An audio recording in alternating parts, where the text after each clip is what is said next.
to avenge, to inflict harm in return for a wrong done to oneself. A few years ago, I talked with a guy who had an opinion of God that was not very high. He said, "You serve a God who, to solve the problem of sin, watched his son bleed and die with a satisfied grin. God chose to avenge, to inflict harm on his own kin, to make up for the wrongs that had been done to him." Jesus says clearly, don't take an eye for an eye, but his Father let him literally be hung out to dry. So how can you serve a God who needs death to appease? I think I'll keep walking. You can stay on your knees. Now, this guy, he was smart, a natural whiz, so I decided to bite my tongue instead of his. But I couldn't help but think of the fundamental flaw, his misunderstanding that had made him withdraw. See, what this man described was a God I don't know. One who's short-tempered and vengeful and returns blow for blow. A God full of wrath who needs death of some kind to make up for the times he's been wronged by mankind. So before grace can come, a price must be paid. Penance, then love. That's what's portrayed. Now, if God was like that, I don't know about you, but if God was like that, I'd turn away too. But God isn't like that, because he's not like us. We fight back and get even when things are unjust, but God's laws are higher, they're bolder and freer. The way that he works has made me a believer. You see, when people wrong us, we choose violence, not surrender. I mean, even today, our heroes are known as avengers. But the strategy of God is not to fight and defend, but rather to lay down his life as a sacrifice for sin. Who is this sacrifice? Who is this lamb? And instead of condemning us all, God just said, I am. I mean, the verse most everyone knows is John 3:16, but do we understand the power of what it really means? For God so loved the world that he sent his own son. It was an expression of love, not just getting a job done.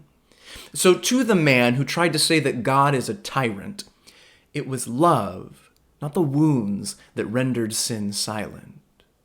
By his blood we are washed, yes, by his stripes we are healed, but it's only because of what those things reveal. See, death wasn't the solution to the lines that we've crossed. It was just the fullest expression of a love at all costs. And love is the only thing that could conquer the devil. God took killing with kindness to a whole other level. And so, on a Friday 2,000 years back, the Son of God suffered evil's strongest attack. Now, dying on Calvary meant his work was completed, but though he died on a cross, he wasn't defeated. Humiliation and death is not this story's ending. There's many more chapters because the tomb is now empty. Jesus is alive by some divine mystery. Better news?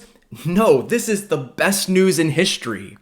Jesus conquered physical death and spiritual death too.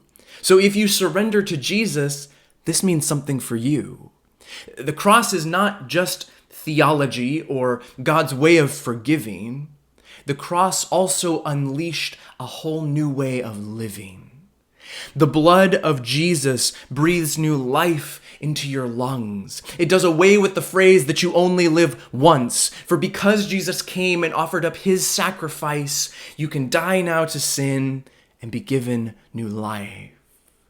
You don't have your act together, and really, that's good, because the reason Jesus saves is because you never could. So now walk in new life. No, run, dance. Your life is a gift of history's best second chance. See, the cross and the tomb aren't just religious information. They're a promise of radical present-day transformation. Like a flower in winter that promises spring's on the way, the resurrection is a taste of tomorrow today. New life is coming, yes, but it's offered right now as well. Jesus, the victor, can now in your heart dwell. He'll cast out old habits and patterns that wither your soul and fill you with new life to the full. And this transformation might some days feel harder, but you follow a risen Lord, not just a nice martyr.